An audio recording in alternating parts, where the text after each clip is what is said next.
అప్పుడు గుంటూరు మిర్చి యార్డు, పొదిలి పొగాకు, ఇప్పుడు చిత్తూరు మామిడి రైతు ఓదార్పు. అసలు ఈ ఓదార్పుల వల్ల వైసీపీకి ఒరిగేది ఏమిటంటారు? అనవసరంగా ప్రాణ నష్టమే తప్ప వాళ్ళని పరామర్శించడం ఉంటుందంటారా? శ్రీదేవి గారు, ముందుగా మీకు ప్రైమ్ నైన్ యాజమాన్యానికి, సింగిరిబాబు గారికి, అలాగే రామారావు గారికి, రాఘవేంద్ర గారికి, వీక్షకులందరికీ కూడా శుభోదయం ఉంది. ఇది ఏదైనా సరే ఒక రాజకీయ పార్టీకి ప్రజా సమస్యల మీద, అందులో ప్రజలంటే రైతులు ఉంటారు, మహిళలు ఉంటారు, విద్యార్థులు ఉంటారు, ఉద్యోగస్తులు ఉంటారు, అందరూ ఉంటారు. కాబట్టి ఆ సమస్యల గురించి మాట్లాడాల్సిన బాధ్యత అధికార పక్షానికంటే కూడా ప్రతిపక్షానికి ఉంటుంది. అందులో ఎలాంటి సందేహం కూడా ఏం లేదు. నిజంగా రైతుల సమస్యలు అంటూ ఉంటే దాని గురించి ప్రజలను చైతన్యపరిచి ఆ రైతులతో సమీకరించుకొని ఎవరైతే ఆ బాధల్లో ఉన్నారో, ఎవరైతే వాళ్ళకి గిట్టుబాటు ధర రావట్లేదని చెప్పి బాధపడతా ఉన్నారో, ఎవరైతే ప్రభుత్వానికి వ్యతిరేకంగా బజార్కు వస్తారో వాళ్ళందరినీ సమీకరించుకొని పోరాటం చేయడంలో తప్పు లేదు. ఇక్కడ మీరు చెప్పినట్టు గుంటూరు మిరపకాయల కేంద్రాన్ని దగ్గరకు వచ్చినప్పుడు కావచ్చు, లేదంటే మన పొదిలి సంఘటన కావచ్చు, పొగాకు సంబంధించిన సంఘటన కావచ్చు, రైతులు బజార్కి ఎక్కలేదు. గమనించుకోవాల్సిన అంశం, రైతులు పోరాట బాట ఎంచుకోలేదు. రైతులకి గిట్టుబాటు ధర కాలేదు అని చెప్పని వైఎస్ఆర్సీపీ స్పందించిన దానికి ఓ రైతు బిడ్డగా నేను కూడా ఆనందిస్తా, అందులో ఎలాంటి సందేహం లేదు.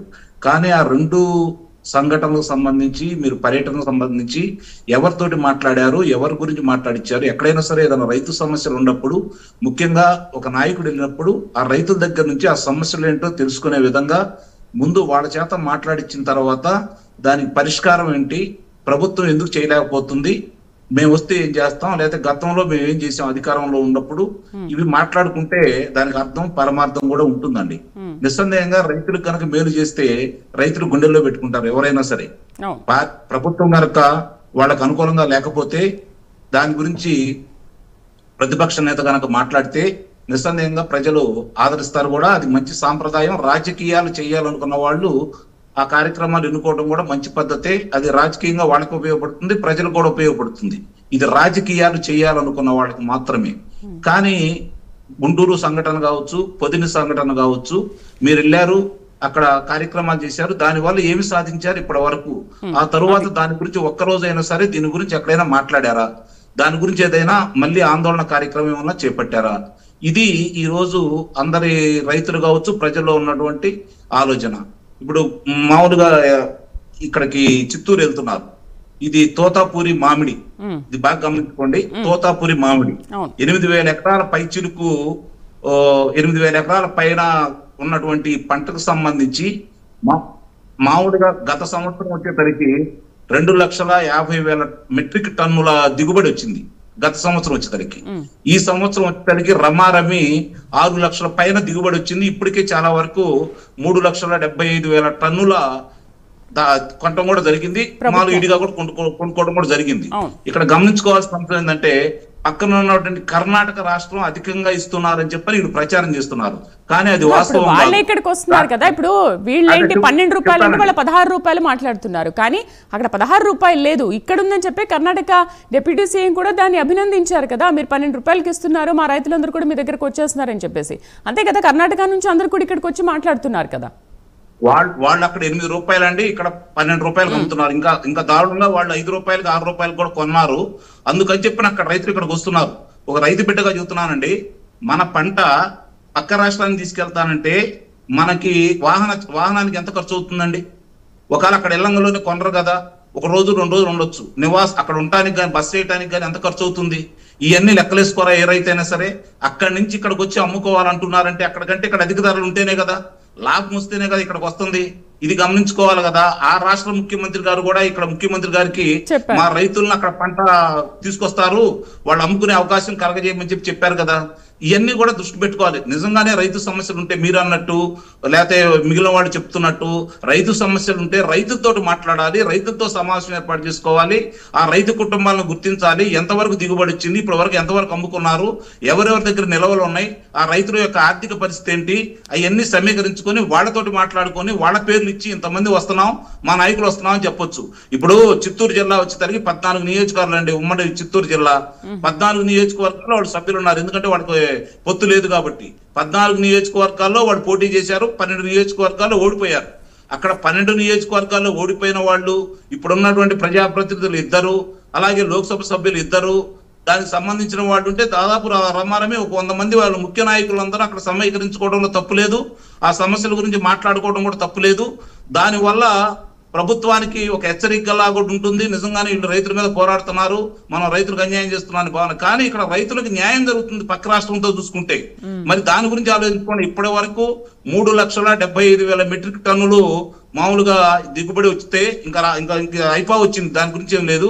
దీన్ని 3,75,000 మెట్రిక్ టన్నుల్ని ఇప్పటి వరకు కొన్నారు. ఇందాక రామారావు గారు చెప్పిన దానికి మాత్రం నేను ఒక దానికి విభేదిస్తున్నాను.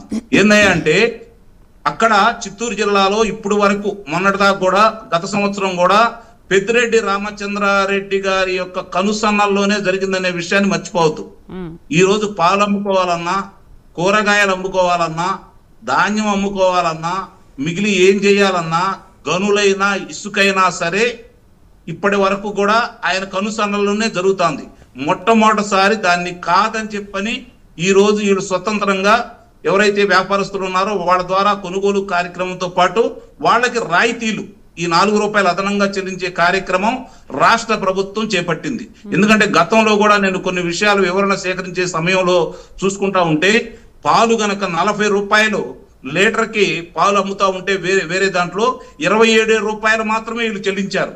ఏందని గట్టిగా అడిగితే వాళ్ళు ఏం చేశారో మన ప్రత్యక్షంగానే మనకు తెలుసు.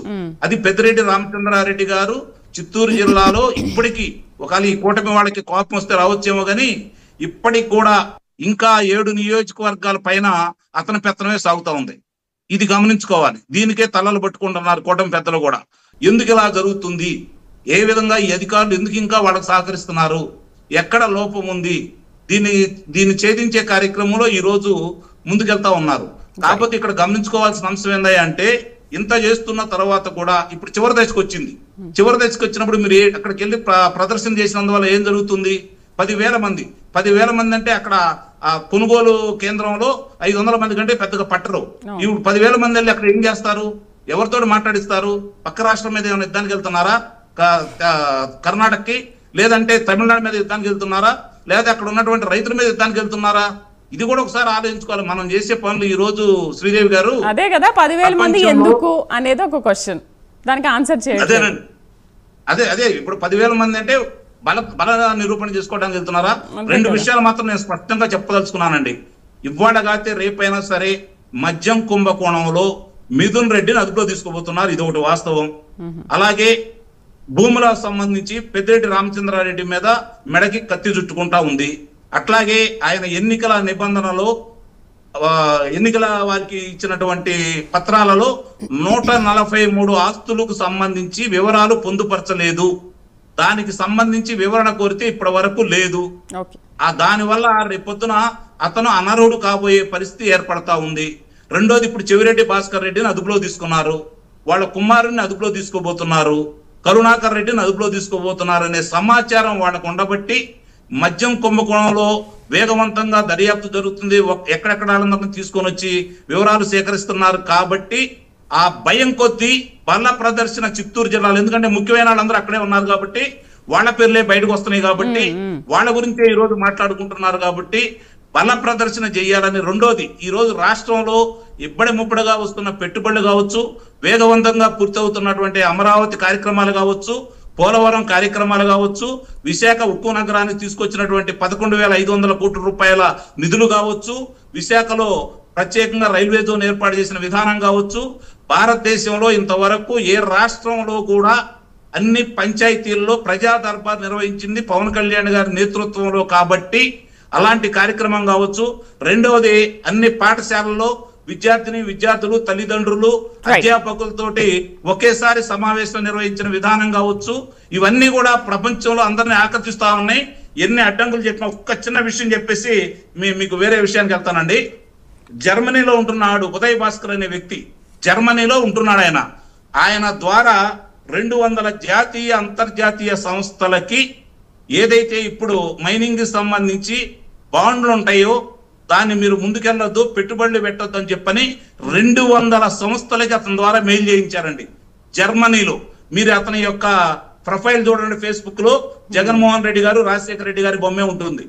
అంటే ఈ విధంగా మనకి రెండోది అది ఇరికిపోయిన తర్వాత లేళ్ల అప్రెడ్డి గారి చేత న్యాయస్థానంలో ఫిల్ వేయించారు.